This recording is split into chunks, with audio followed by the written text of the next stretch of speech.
हात्ती डुबेको दहमा गधाले पानी नाप्ने तपाईले पाठ्य सामग्रीबाट हटाएपछि मुकुन्द नरवणे आउँदैछ भनेपछि नेपाली जनताले भोट हालेर चुनाव जिताएर पठाएको मान्छेको के अर्थ छ? मुकुन्द नरवणेले बोलेको कुरामा नेपाली सेनाको भनाइ खोइ त? दोष लगाएको होइन, तपाईँ भन्नुहोस् न। मुकुन्द नरवणे यहाँ आएपछि अब नेपालका प्रधान सेनापति के भन्छन् त? भारतले मलाई प्रधानमन्त्रीबाट हटाउन लाग्यो। अहिले नक्सा हटाइदिनु भयो किताबबाट, भारतले प्रधानमन्त्रीबाट हटाएन। हिजो हाम्रा पूर्वजले किल्ला काङ्गडा आर्जन गरेको कुरा अहिले तपाईले राष्ट्रिय गान मार्फत छोडिदिनु भयो हैन? यो राष्ट्रघात हो कि यो राष्ट्रिय गान हो? यो राष्ट्रिय गान जे तपाईले गाउनु भएको छ, तपाईलाई यसले पीडा गर्दैन? तपाई मुकुन्द नरवणे आएपछि आफ्नो रक्षा मन्त्रीलाई हटाउनु पर्ने भएछ। कति बलियो कि तपाई? राम जन्मभूमि र अयोध्या भनेर अस्ति गफ दिँदै हुनुहुन्थ्यो, अहिले कहाँ गयो त्यो? प्रधान सेनापति चाहिँ चुपचाप लागेर बस्छ भनेदेखि यसले के बुझिन्छ? मौनम सम्मति लक्षणम। यो नेपाल कम्युनिस्ट पार्टी भने के? त्यो विष्णु पौडेल कहाँबाट आएको? त्यो पार्टीबाट आएको कि अन्त्यबाट आएको? मन्त्री कसलाई बनायो कि बनाएन त्यसमा चिन्ता छ। अब त्यो 71 करोड सिद्धियो होला फेरि झगडामा। यो कुन नेकपा हो? यो शुक्र किट मिसिएको होली वाइन खाने कार्यक्रममा तपाई बालुवाटार प्रधानमन्त्री निवास छोडेर होटल सोल्टी गएर बस्नु भनेपछि कहाँ कति राष्ट्रवादी हुनुहुँदो रहेछ? आदरणीय दर्शक श्रोता, पछिल्लो विकसित घटनाक्रममाथि केन्द्रित रहेर कुराकानी गर्नका निम्ति राजनीतिक विश्लेषक वरिष्ठ अधिवक्ता विष्णु भट्टराईसँग कुराकानी गर्न गइरहेको छु। विष्णु सर, स्वागत छ यहाँलाई। हजुर, धन्यवाद, नमस्कार। पछिल्लो समय नेकपाभित्र सहमतिका आधारमा गर्ने, संवैधानिक नियुक्ति पनि त्यसरी गर्ने, मन्त्रीमण्डल पुनर्गठन पनि त्यसरी गर्ने भन्ने जो सहमति गरे भन्ने बाहिर हल्ला सुनिएको थियो, आज फेरि त्यसको विपरीत गए प्रधानमन्त्री भनेर फेरि अर्को हल्ला सुरु भएको छ र हेर्दा पनि त्यस्तै देखिन्छ। र जो बदनाम पात्र हुन् उनी नै अर्थमन्त्री भए भनेर अर्को आलोचना पनि छ। के भन्नुहुन्छ यो मन्त्रीमण्डल पुनर्गठनको कुरालाई कसरी हेर्नुहुन्छ? नेकपाभित्रको हिजोको सहमति आज कार्यान्वयन नहुनुको कारण के हो? तपाईको दृष्टिमा यसलाई कसरी निहाल्नु भएको छ? प्रश्नको लागि धन्यवाद।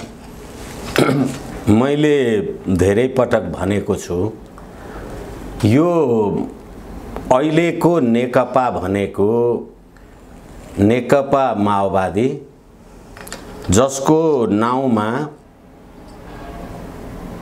संसदीय प्रजातन्त्रको विरुद्धमा सर्वहाराको अधिनायकवाद स्थापित गर्ने नाउँमा 17,000 मान्छे मारियो र उहाँहरूको राजनीतिक सिद्धान्त, राजनीतिक प्रभुसत्ता भनेको बन्दुकको नालीबाट निश्रित हुन्छ। Political power goes upon the barrel of a gun भन्ने राजनीतिक मान्यताका मान्छेहरू र उहाँहरूले 52 सालमा तत्कालीन प्रधानमन्त्रीलाई जे ज्ञापन बुझाउनुको कुरा लामो हुन्छ, फेरि त्यता नलागिराखौँ। र त्यसै गरेर अर्को नेकपा एमाले, जो त्यसको पनि राजनीतिक सिद्धान्त भनेको चाहिँ सर्वहाराको अधिनायकवाद नै हो।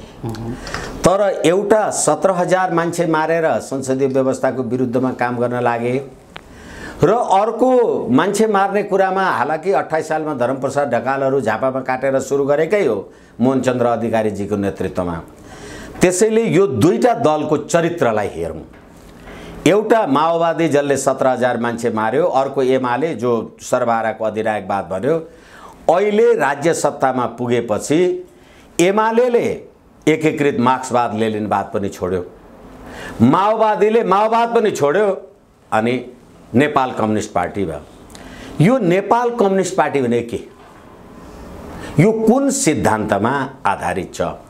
मैले तपाईले गर्नुभएको प्रश्नलाई यसकारणले यो कुरा भनिराखेको छु, यो गठबन्धन भनेकै अस्वस्थ अराजनीतिक गठबन्धन थियो।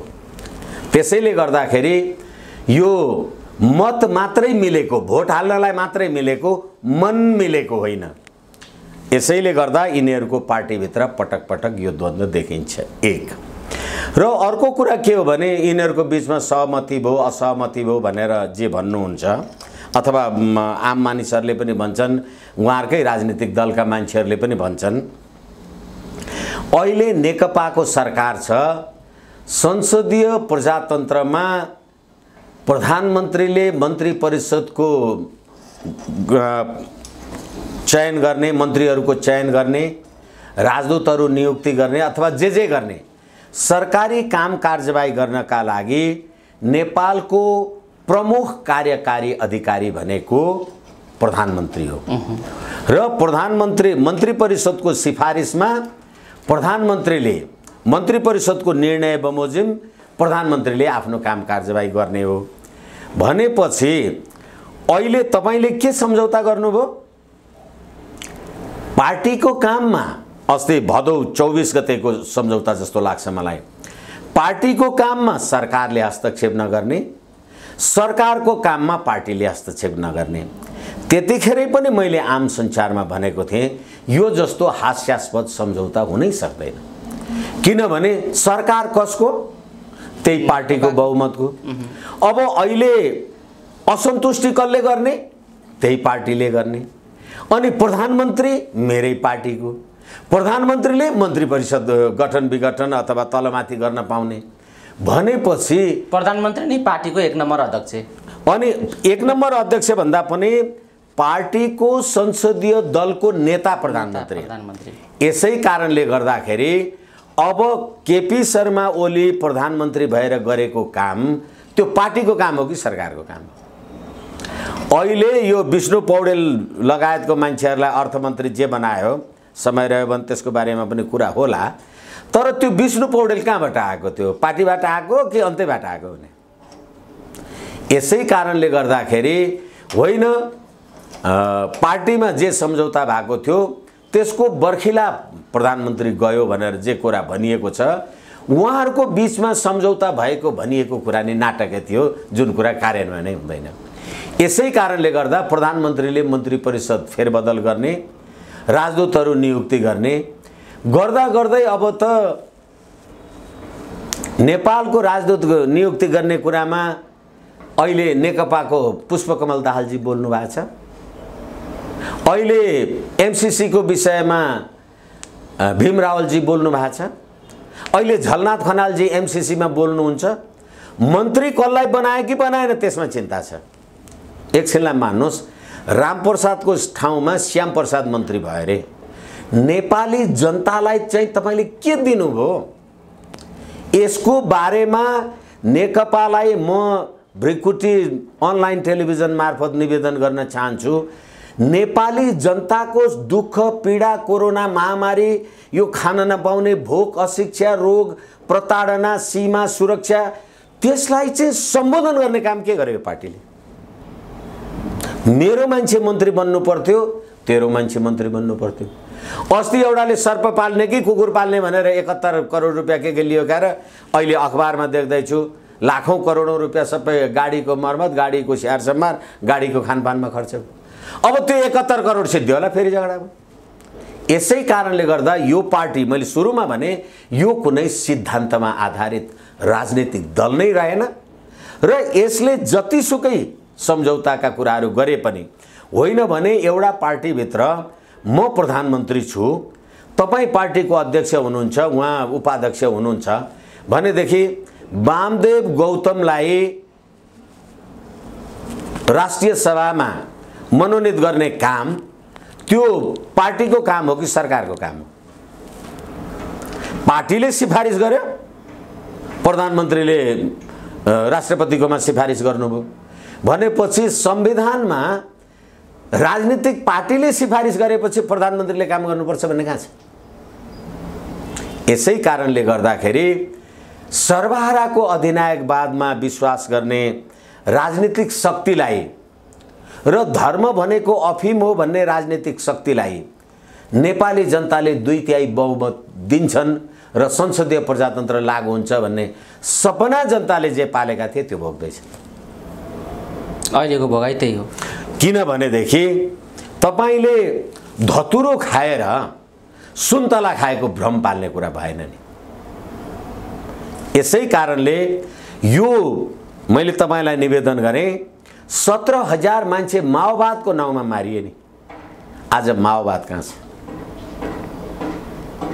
अनि एमालेको नाउँबाट पनि झापामा 28 सालदेखि मान्छे मार्ने काम त सुरु भयो नि मालेका नाममा भनेदेखि त्यो मार्क्सवाद लेनिनवाद अहिले यो नेकपामा कहाँ छ यो कुन नेकपा हो यो माओवादीको नेकपा हो कि मार्क्सवाद लेनिनवादको नेकपा हो कि के वादवाला हो, यो लेनिन स्टालिनको चाहिँ हो कि ख्रुश्चेभको हो कि के कम्युनिस्ट हो। यसै कारणले गर्दा सिद्धान्तविहीन, सिद्धान्तच्युत कम्युनिस्टको ट्रेडमार्कमा आएका र 94% ओमकार परिवारका मान्छेहरूले धर्मनिरपेक्ष, धर्म बनेको अफिम भन्नेका मान्छेहरूलाई सत्तामा पुर्याउँदाखेरिको यो गाई जात्रा हो। विष्णु सर, यो एउटा बडा सठिक तपाईले आफ्नो धारणा राखिदिनु भयो। यसमा ओलीजीको उदयका पछाडि 2-3 वटा कुराहरू छन्। ओलीजीका राजनीतिक उदयमा उहाँको सुरुवात कालापानीबाट उदय भएको देखिन्छ र राष्ट्रिय अन्तर्राष्ट्रिय राजनीतिमा उहाँको उदय कालापानीदेखि जोडिँदै आएर अहिले राष्ट्रियताको मुद्दामा उहाँको उदय भएको छ। पछिल्लो समय प्रधानमन्त्री उहाँ त्यही कारणले नै हुनुभएको सर्वविदितै छ। यो उदयको श्रृङ्खला पनि मिल्दैन। राष्ट्रियताको सन्दर्भमा उनले उठाएका विषय सवालहरू पनि विरोधाभासपूर्ण छन्। यो यस्तो लाग्दैन तपाईलाई? यो समीक्षा गर्नु भएको छैन?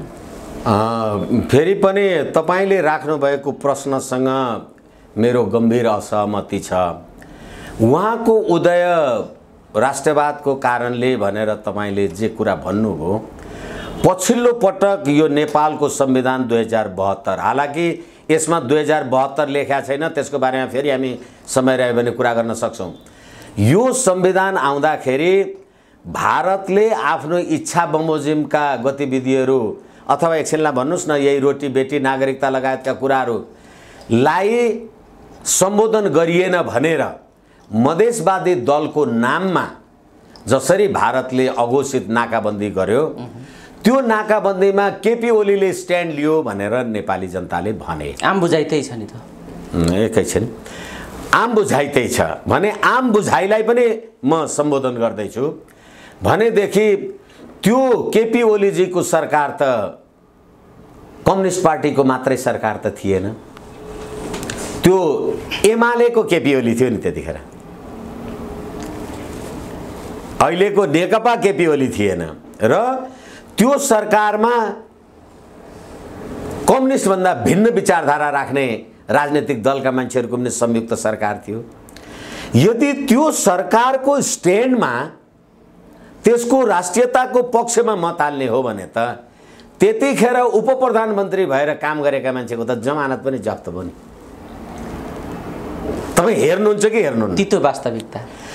अनि त्यतिखेर 2-2 वटा 3-3 वटा उपप्रधानमन्त्री भए।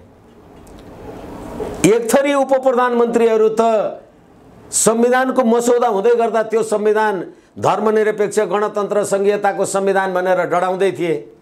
त्यो संविधान आइसकेपछि त उत्कृष्ट संविधान भनेर शपथ ग्रहण गर्ने पनि भए नि, पब्लिकले हालेन त मत। यसै कारणले गर्दाखेरि जब राष्ट्रियताको प्रश्नमा तत्कालीन प्रधानमन्त्रीको स्ट्यान्ड थियो भन्ने कुरा भन्ने हो भने त्यो राष्ट्रियता 94% ओमकार परिवार जुन देशमा बस्छन् धर्मनिरपेक्षताको पक्षमा थियो र धर्मनिरपेक्षै सही। फेरि पनि तपाईँ प्रधानमन्त्री भइसकेपछि कति भन्ने, तपाईलाई नेपाली जनताले 2/3 बहुमत दिएर प्रधानमन्त्री बनाए अनि हक जहान भन्ने एउटा दक्षिण कोरियाको विधवा आइमाईले शुक्रकीट मिसिएको होली वाइन खाने कार्यक्रममा तपाईँ बालुवाटार प्रधानमन्त्री निवास छोडेर होटल सोल्टी गएर बस्नुभयो। त्यति त गर्नुभयो। अनि तपाईलाई 1 करोडको सुशासनको तकमा कसले दियो? हक जहानले।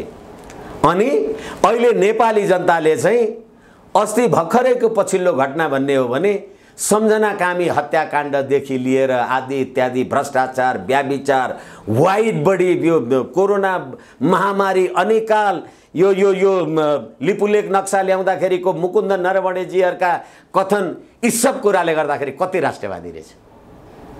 त्यसैले जनताले भ्रम पाल्यो। विष्णु सर ठ्याक्कै अब एकैछिन, त्यसैले होला जनतासँग विकल्प पनि छैन भन्ने प्रश्न पनि हुन सक्छ।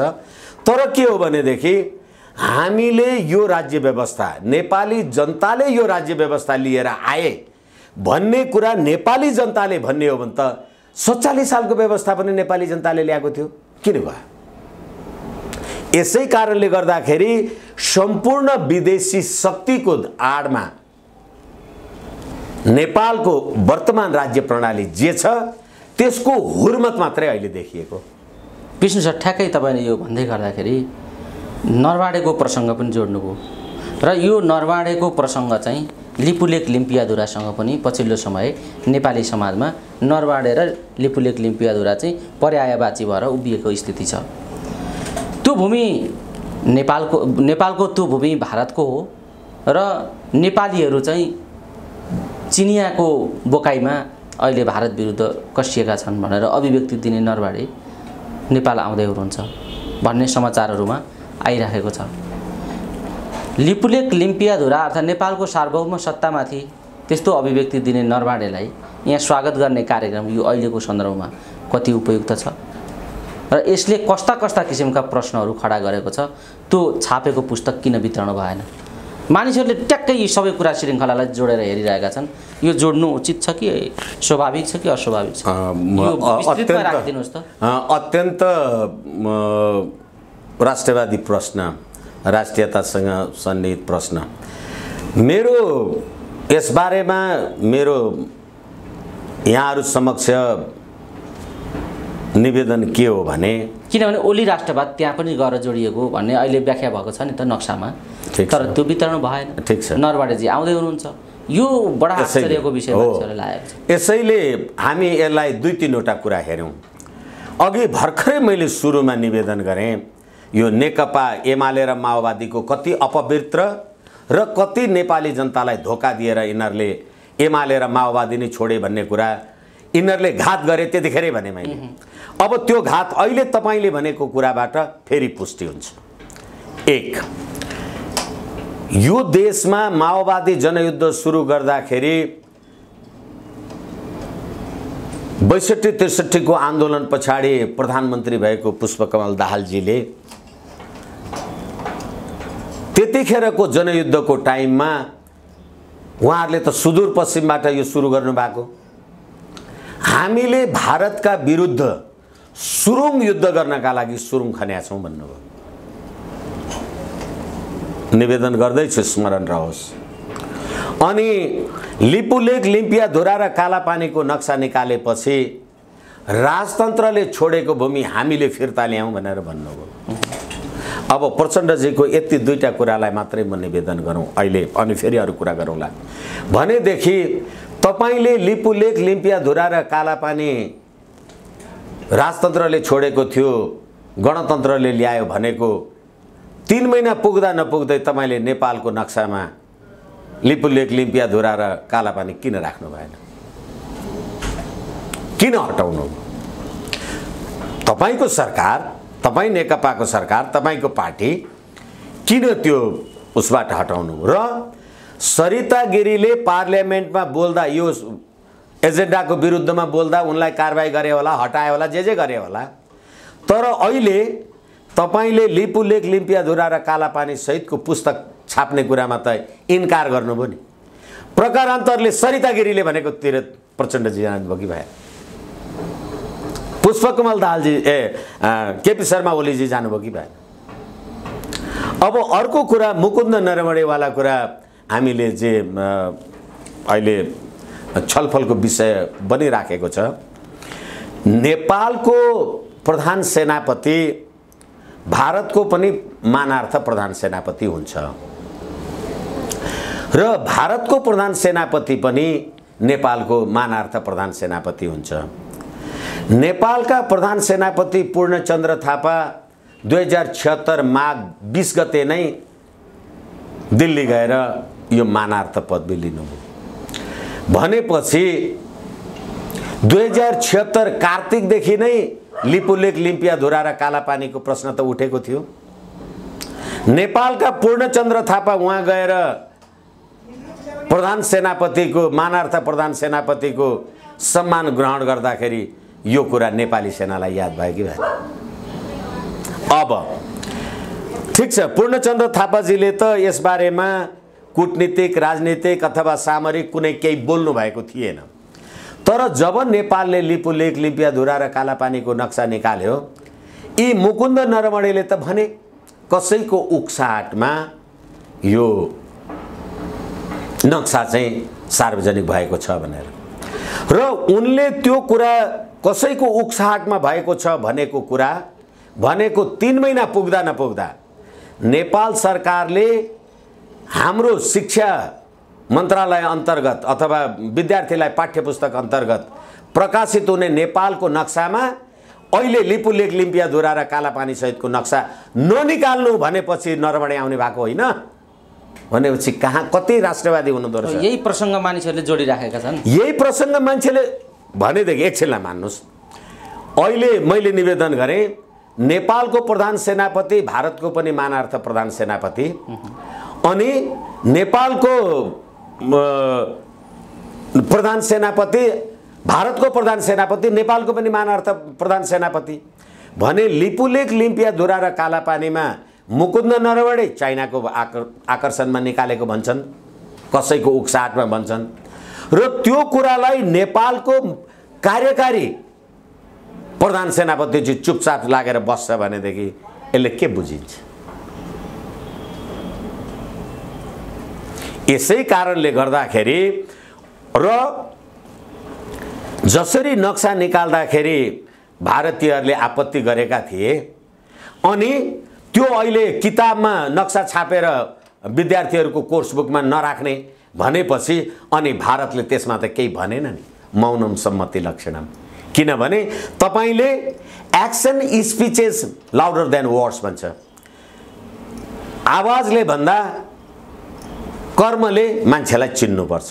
तपाईले लिपुलेख लिम्पियाधुरा र कालापानीको नक्सा कसको इच्छामा किताबमा नराख्नु भन्नुभयो, तपाईले किताबमा नराख्नु भनेपछि अनि बल्ल मुकुन्द नरवणे आए। मुकुन्द नरवणे यहाँ आएपछि अब नेपालका प्रधान सेनापति के भन्छन् त? त्यति मात्रै होइन, यो देशका हामीले कुरा पनि गरिसकेका छौं जस्तो लाग्छ मलाई, यो देशका रक्षा मन्त्रीले यो देशको सेनालाई लकीरको फकीर भनेर सार्वजनिक रूपमा भन्नुभयो। त्यसको बारेमा नेपाल सरकारको के आपत्ति रह्यो? कहीं सुनियो के? सेनापतिहरूले केही भने? तपाईलाई म अर्को उदाहरण एउटा दिउँ। जतिखेर पहिलो पटक रामवरण यादवजी यो देशको राष्ट्रपति हुनुभयो त्यतिखेर पुष्पकमल दाहालजी प्रधानमन्त्री हुनुहुन्थ्यो। पुष्पकमल दाहालजीले त्यतिखेरको प्रधान सेनापतिलाई हटाउने निर्णय गर्नुभयो। नेपाली सेनाको परमाधिपति त राष्ट्रपति हुन्छ अनि प्रधानमन्त्रीको सिफारिस रामवरण यादवजीले मान्नु भएन र उहाँले के भन्नुभयो भने म भैँसी चराएर आएको मान्छे, भैँसी गोठालो, भैँसी नै चराउन जान्छु, तर यो सरकारले गरेको निर्णय मान्दिन भन्नु। र प्रधान सेनापति चाहिँ हटेन, पुष्पकमल दाहाल चाहिँ हट्नुभयो। सेना कसले चलाछ? त्यति मात्रै होइन, त्यसको 2-3 महिनापछि श्याम शरण तत्कालीन भारतका परराष्ट्र सचिव नेपालका राजदूत श्याम शरण नेपाल आएर भन्नुभयो कि नेपालको प्रधान सेनापतिको प्रकरणमा हामीले चासो राखेकै हो, यो देशको प्रधान सेनापति तपाईँ राख्न सक्नुहुन्न। त्यो अवस्थामा पुर्याउने यो राज्य व्यवस्था, यो सरकार नेपाली जनताले राष्ट्रवादी भनेर केपीजीलाई भोट हालेको कुरा। यसै कारणले गर्दाखेरि मैले धेरैचोटि निवेदन गरिराखेको छु र त्यतिखेरै अहिले जसरी यो लिपुलेख लिम्पियाधुरा र कालापानीको प्रश्न पार्लियामेन्टमा उठेको बेलामा सरिता गिरी मार्काका मान्छेहरूले हिन्दीमा बोल्ने तोल्ने आदि इत्यादि गरेका थिए, त्यतिखेर त परमानन्द झा भन्ने मान्छे नेपालको उपराष्ट्रपति, उसले पनि उपराष्ट्रपति भएपछि, किनभने त्यो मान्छे सर्वोच्च अदालतसम्मको जज भएर फिर्ता भएको रिटायर भएको मान्छे, उसले पनि भन्यो मलाई नेपाली भाषा आउँदैन, म हिन्दीमा शपथ ग्रहण गर्छु। अनि अहिले यो राज्य व्यवस्थामा यही अवस्थामा नेपाली जनताले केपी शर्मा ओलीजीलाई राष्ट्रवादी मानेर भनेर जुनसुकै आवरणमा निर्वाचन गरेको भन्नुहोस्, किनभने होली वाइनले गर्दाखेरि हकजहानको तकमा बेर्ने अनि त्यहाँबाट अहिले नेपालको नक्सा अथवा हामीले लिपुलेख लिम्पियाधुरा र कालापानी संसदमा त्यत्रो बहुमतका साथ पास गरेको कुरालाई पाठ्यपुस्तकबाट हटाएपछि अनि मुकुन्द नरवणेलाई आउनका लागि स्वीकृति गर्ने प्रधानमन्त्रीजी कहाँबाट हुनुहुन्छ? किनभने अस्ति भर्खरै पनि प्रचण्डजी र केपी शर्मा ओलीजीको बीचमा प्रधानमन्त्री पदको लागि झगडा हुँदा त प्रधानमन्त्रीजीले सार्वजनिक रूपमा भन्नुभएको हो नि, भारतले मलाई प्रधानमन्त्रीबाट हटाउन लाग्यो। अहिले नक्सा हटाइदिनु भयो किताबबाट, भारतले प्रधानमन्त्रीबाट हटाएन। अनि पार्टी अफिसमा यो कुरा मिल्यो कि मिलेन अहिले असन्तुष्टि सन्तुष्टि होइन, मालिक मान्छेले। यसै कारणले गर्दाखेरि मेरी बिल्ली मुझी से म्याऊ, यही गतिविधि हो। तपाईले यसरी यो विषयको विश्लेषण र समीक्षा गर्दै गर्दा यो राष्ट्रको स्वाधीनताको रक्षा गर्ने कर्तव्य निर्वाह गर्नुपर्ने शक्ति या आधार भनेको नेपाली सेना हो। सेनामाथि नै ठुलो नैतिक प्रश्न खडा गरिदिनु भयो तपाईँले र यो विषयले पनि त्यो खडा गर्यो। अब नेपाली जनताले नेपाली सेनाप्रतिको बुझाइमा यही तरिकाले हो भने फरक तरिकाले सोच्ने दिन आएको हो त? हो। अब म तपाईँलाई निवेदन गरौँ, अहिले हामीले लिपुलेख लिम्पियाधुरा र कालापानीको मात्रै कुरा गऱ्यौँ। हाम्रो हुम्ला जिल्लाको लोलुङ गाउँ कि के भन्ने ठाउँमा चिनियाहरूले भूमि बिचेर आफ्नो आवास निवास आदि इत्यादि भवन निर्माण जे गरेका छन् भन्ने कुरा भएको छ। यो देशमा भारतले हाम्रो सीमा मिच्यो भन्दाखेरि एउटा राजनीतिक दल 4 कदम उफ्रिएर मुर्दाबाद र जिन्दाबाद भन्छ। अहिले चाइनाले भूमि मिचेको हो भनेर कर्णाली प्रदेशको नेपाली कांग्रेसको प्रमुख सचेतकले त्यो स्थलगत भ्रमण गरेर रिपोर्ट दिँदाखेरि पनि नेपालको सरकार के भन्छ? होइन, चीनले हाम्रो सिमाना मिचेको छैन भनेर परराष्ट्र मन्त्रीजी भन्नुहुन्छ। रिपोर्ट आउनै बाँकी छ भन्नुहुन्छ। भनेदेखि अब सी जिनपिङ विचारधाराद्वारा अनुप्राणित हुनुहुन्छ तपाईँ, त्यसैले चीनले मिचेको कुरा बोल्न सक्नुहुन्न। अनि 12 बुँदे समझदारी लगायतका सारा गतिविधि गर्नका लागि तपाईले यो एमसीसी प्रकरण लगायतका सारा कुरामा तपाईँ दक्षिणतिर ढल्किनु भएको छ, दक्षिणतिर तुसेले पालिराखेको छ। त्यसले गर्दाखेरि तपाईँ भारतले सीमा मिचेको कुरा बोल्न सक्नुहुन्न भनेपछि यो देशको असंलग्न परराष्ट्र नीति कहाँ गयो? र तपाईले भने जस्तो नेपाली सेनाको बारेमा यो प्रश्न उठ्यो, यो गतिविधि उठ्यो भन्ने कुरालाई गर्दाखेरि अहिले मैले अघि निवेदन गरेँ, नेपालको प्रधान सेनापति भारतको मानार्थ प्रधान सेनापति अनि भारतको प्रधान सेनापति नेपालको पनि प्रधान सेनापति भनेपछि दुईटा प्रधानमन्त्रीको हैसियत एउटै भयो, प्रधान सेनापतिको हैसियत एउटै भयो भनेदेखि मुकुन्द नरवणेले बोलेको कुरामा नेपाली सेनाको भनाइ खोइ त? दोष लगाएको होइन, तपाईँ भन्नुहोस् न। होइन भने अब लिपुलेख लिम्पियाधुरा र कालापानीको नक्सा चाहिँ किताबबाट हटाउने, अध्ययनबाट हटाउने भनिसकेपछि मात्रै भारतीय प्रधान सेनापति नेपाल आउँछन् र राष्ट्रपतिले सम्मान दिन्छन् भने यो राज्य व्यवस्था, यो देश, यो प्रणाली, यी नेता, यी राजनीतिक दल संविधानको धारा 5 मा तपाईलाई स्मरण गराउन चाहन्छु। संविधानको धारा 5 मा के लेखेको छ भने नेपालको राष्ट्र, राष्ट्रियता, राष्ट्रिय एकता, अखण्डता, नेपाली जनताको सद्भावको रक्षा गर्नु राज्यको कर्तव्य हुनेछ र यस विरुद्धको कार्यक्रम फौजदारी कानुनले कसुर हुनेछ भनेपछि अहिले प्रधानमन्त्री, रक्षा मन्त्री, सेनापति लगायतका यी काम कारबाहीका कुराले गर्दा नेपालको सम्प्रभुताको रक्षा भयो कि उल्लङ्घन भयो? के बनाउनु भएको छ संविधान? तपाईले बनाउनु भएको संविधानको कुरा गरिरहेको छु। यो कुनै आग्रह, रिस, पूर्वाग्रह, द्वेष होइन नि। उहाँ अस्ति प्रधानमन्त्री पदबाट मलाई निकाल भन्दा त सुरक्षा थ्रेट भयो भन्नुहुन्थ्यो प्रधानमन्त्रीजी। अहिले तपाईले प्रश्न गर्दै गर्दा म जे उत्तर दिइराख्या होला के म एउटा नागरिक भएर यो कुराले गर्दा मलाई सुरक्षा थ्रेट छैन? हाम्रो रक्षा कसले गर्छ? तपाईको देशको असंलग्न परराष्ट्र नीतिलाई तपाईले कहिले BRI चीनसँगको बेल्ट एन्ड रोड इनिसिएटिभमा तलमाथि गर्ने, कहिले इन्डो पेसिफिक स्ट्र्याटेजीको कुरामा भारत र अमेरिकाको कुराले तलमाथि गर्ने गरिसकेपछि त्यो कुराको वाली जनता अथवा यो यस्ता कुराहरू राख्ने मान्छेको सुरक्षा थ्रेट कति होला? मैले भनेको छु आम सञ्चारको मान्छेलाई पनि त्यति नै थ्रेट होला। तर अहिले तपाईले सञ्चार मन्त्री बनाएको मान्छे हेर्नुस् त, कर्तव्य ज्यान सम्बन्धी मुद्दाको, ज्यान मार्ने उद्योग सम्बन्धी मुद्दाका तारिख खेपिराखेका मान्छेहरू मन्त्री छन्। नेपाली जनताको राष्ट्रियता अनि यो राज्य व्यवस्था अथवा यो गतिविधिलाई मेरो आलोचना रिस टिप्पणी होइन।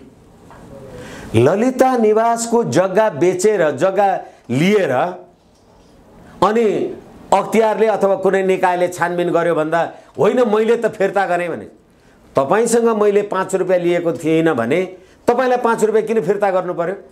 तपाईसँग मैले खाएको रहेछ नि, हो त्यही मैले ललिता निवासको जग्गा खाएको हुँ भन्ने मान्छेहरूलाई तपाईले अर्थमन्त्री बनाउनु। अनि पुष्पकमल दाहालजी नेपाली जनताको हित समुन्नति, नेपालको राष्ट्रिय एकता, अखण्डता, सम्प्रभुसत्ता सरकारले लिपुलेक, लिम्पियाधुरा र कालापानी रहितको नक्सा किन निकाल्यो भनेर प्रधानमन्त्रीजीसँग कुरा गर्नुभयो? त्यो बारेमा छलफल गर्नुभयो? सुरुङ युद्धको कुरा गर्नुभयो? मेरो मान्छे भयो कि भएन? अनि यस्तो बारेमा नेपाली जनतालाई हामीले आम सञ्चार मार्फत सुसूचित गर्यौं भने हामी कति सुरक्षा थ्रेटमा होलाौं। यसैले यो सरकार जुन सुरुमा तपाईले भन्नुभयो राष्ट्रियताको पहरेदार आदि इत्यादिको कुरा, अहिले सम्पूर्ण कुरा, चाहे त्यो अयोध्या काण्डको कुरालाई लिएर हेर्नुस्, चाहे भ्रष्टाचारको कुरालाई लिएर हेर्नुस्, चाहे MCC को कुरालाई लिएर हेर्नुस्, चाहे प्रधानमन्त्रीको पदको तलमाथि गर्ने कुरामा चिनिया राजदूतले हरेक कम्युनिस्टका नेतालाई घर घरमा भेटेको कुरालाई भन्नुस्, नेपालको राष्ट्रियता, राष्ट्रिय एकता, अखण्डता, सम्प्रभुता, स्वाधीनता कहाँ बाँकी रह्यो? अनि अहिले एउटा राष्ट्रिय गान आएको छ हामी कहाँ, सयौं थुङ्गा फूलका एउटै माला हामी नेपाली। तपाई नेपालीलाई सयौं थुङ्गा माला फूललाई एकताको सूत्रमा आबद्ध गर्ने माला के हो? के एउटा धागो त चाहियो होला नि, के ल्याउने? कि फूलहरू यसै राख्दियो भने माला हुन्छ? अनि तपाईले देशलाई जात जातिमा, वर्ग, धर्म, वर्ण, सम्प्रदाय अनेकको कुरामा विभाजन गर्नु, त्यति त गर्नुभयो। अनि अर्को लाइनमा के भन्नुभयो भने सार्वभौम भई फैलिएका मेची महाकाली। तपाईको सार्वभौमिकता मेची र महाकालीमा मात्रै छ, याद गर्नु होला। चाँदनी दोधारा के हुन्छ? राष्ट्रिय गान हो यो। त्यति मात्रै होइन, मैले त मेरो बाल्यावस्था, युवा अवस्थामै पनि, पञ्चायतकै टाइममा पनि मैले त भने पश्चिममा किल्ला काङ्गडा, पूर्वमा टिस्टा पुगेथ्यौं, कुन शक्तिको सामुमा कहिले हामी झुकेथ्यौं भने हिजो हाम्रा पूर्वजले किल्ला काङ्गडा आर्जन गरेको कुरा अहिले तपाईले राष्ट्रिय गान मार्फत छोड्दिनु भयो हैन? यो राष्ट्रघात हो कि यो राष्ट्रगान हो? अनि सरिता गिरीले जे भनेको थियो पार्लियामेन्टमा, आज त लिपुलेक, लिम्पियाधुरा र कालापानीको नक्सा तपाईले पाठ्य सामग्रीबाट हटाएपछि मुकुन्द नरवणे आउँदैछ भनेपछि नेपाली जनताले भोट हालेर चुनाव जिताएर पठाएको मान्छेको के अर्थ छ? यसको जवाफ नेपाली जनताले ढिलो चाँडो खोज्लान्, अपेक्षा गरौँ। विष्णु सर, जे विषयमा हामीले आज केन्द्रित भएर कुराकानी गरेका छौँ, यो संवेदनशील विषय नै हामीले उद्घाटित गरेका छौँ र यो महत्त्वपूर्ण घडीमा हामी यो कुराकानी गरिराखेका छौँ। जाँदा जाँदै जे चित्र अहिले छ, नरवाडेजीको भ्रमणले उठान गरेका प्रश्नहरू, तपाईले जोड्नुभएका त्यसका सन्दर्भहरू, यी समग्र विषयहरूमाथि जे हामीले विमर्श गरेका छौँ, अब नेपाली जनताले कस्तो मनोविज्ञानबाट सोच्ने दिन आयो र यो सरकारको अबको यात्रा कतातिर हो यो बताइदिनुस्। यो सरकारको टेक्निकल्ली भन्ने हो भने यो 5 वर्ष यसै पुर्याउने हो, कहिले यसलाई मन्त्री कहिले त्यसलाई मन्त्री, कहिले ल्यान्टेङ कहिले मेन्टेन गरेर। मलाई सरकारको चिन्ता छैन।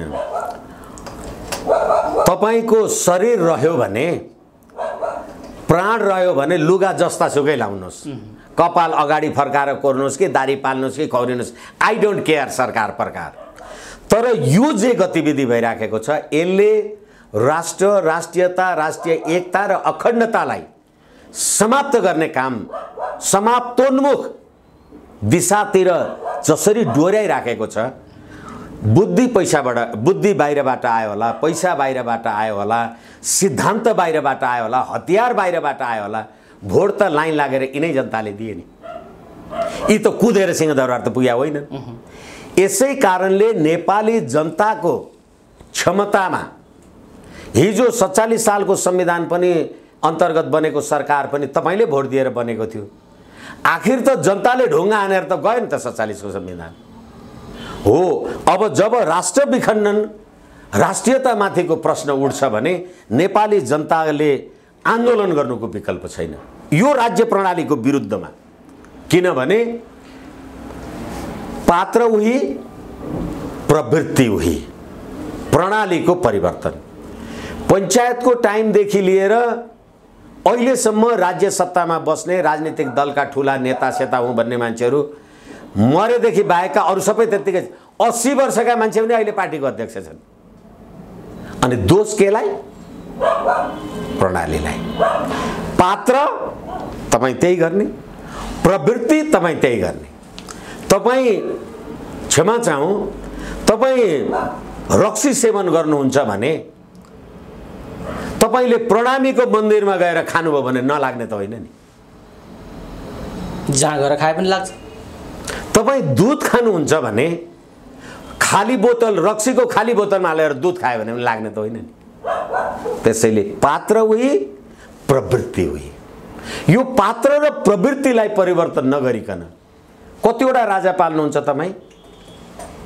8 वटा राजा पाल्दै हुनुहुन्छ वैधानिक रूपले, प्लास्टिकको टुलमा र मेचमा सलामी गरेर। अनि ती सबै के भन्छन् भने सार्वभौम भई फैलिएका मेची महाकाली गयो, टिस्टा किल्ला काङ्गडा हाम्रो महाकाली पारीका गतिविधिहरू समाप्त भए। त्यसलाई सलाम गर्नुहुन्छ तपाईँ नेपाली भएर। तपाईँलाई नेपाली हुनुको गर्व त फिल हुन्छ, पीडा हुँदैन? यो राष्ट्रिय गान जे तपाईँले बनाउनु भएको छ, गाउनु भएको छ, तपाईलाई यसले पीडा गर्दैन? अनि सयौं थुङ्गा फुल फुल्ने फुलबारी कसले बनायो? त्यही फुलबारीको अभिन्न अङ्ग होइन लिपुलेक, लिम्पियाधुरा र कालापानी? नक्सामा नहाल्नु भन्नुभयो त। अनि वाह मेरो राष्ट्रवादी प्रधानमन्त्री। यो त रुनलाई पनि आँसु हुँदैन यदि नेपाली जनताको सद्विवेक जागेन भने। र विवेक जाग्नु पर्यो जनताको। जनताको क्रियाशील विवेक जाग्नु पर्यो। होइन भनेदेखि कता ग्रीन कार्ड पाइन्छ, कता पिआरआई पाइन्छ, कोनी के पाइन्छ गर्दा गर्दा गर्दा अब त माइक पोम्पियोले अमेरिकाको लागि राजदूत फल्ना मान्छेलाई पठाऊ भनेर आम संसारमा आयो। तपाईँ प्रधान सेनापति नियुक्त गर्न नसक्ने हुनु भइसकेछ।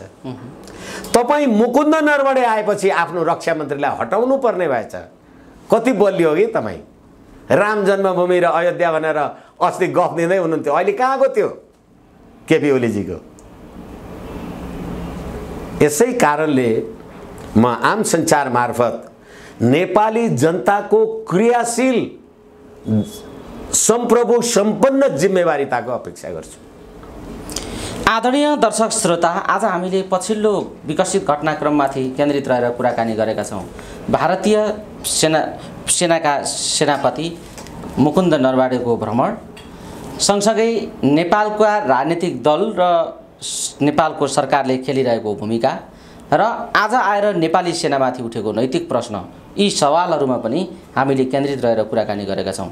सँगसँगै सिमाना र समग्र व्यवस्थाका अवस्थाहरूबारे पनि हामीले केन्द्रित रहेर कुराकानी गरेका छौँ। यो कुराकानीमा हामीले धेरै विषयहरू उद्घाटित गरेका छौँ। विषयलाई उद्घाटित गर्ने दायित्व हाम्रो, धारणा बनाउने जिम्मा तपाईँ दर्शक श्रोताहरूलाई सुम्पदै विष्णु सर अमूल्य समय दिनुभयो।